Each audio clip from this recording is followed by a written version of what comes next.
খেলিম, ভালদৰে খেলিম। গতিকে সাংগঠনিক শক্তি বৃদ্ধি কৰিবলৈ চেষ্টা কৰিবই লাগিব।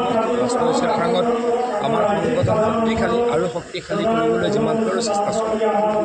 পৰিৱেশৰ ৰাতিপুৱা ক'লেই যে তেখেত সুখী নহয়।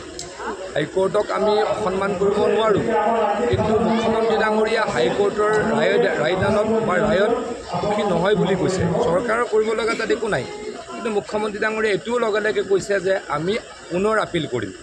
গতিকে আমি আমাৰ ক্ষেত্ৰত স্পষ্ট, আমি দুৰ্নীতিৰ বিৰুদ্ধে আমাৰ শূন্য সহনশীলতা। আমি স্বচ্ছ নিকা নিযুক্তিত আমি সদায় অটল। এই নিযুক্তিবিলাক দিছিলে কংগ্ৰেছ চৰকাৰৰ দিনত, আমি দিয়া নাছিলোঁ। কংগ্ৰেছ চৰকাৰৰ দিনত দুৰ্নীতি হৈছিলে, কংগ্ৰেছ চৰকাৰৰ দিনত অপকৰ্ম হৈছিলে, কিন্তু মহামান্য আদালতে কিয় দিছে এই ৰায়টো নাজানো। তাৰ বিৰুদ্ধে আমি আপিল কৰিম বুলি মুখ্যমন্ত্ৰীগৰাকীয়ে ইতিমধ্যে ৰাজহুৱাকৈ ঘোষণা কৰিছে। তেওঁলোকে ক'ত দিয়ে কি দিয়ে নাজানো, কিন্তু আমি সমিল মিলেৰে নিৰ্বাচন খেলিম।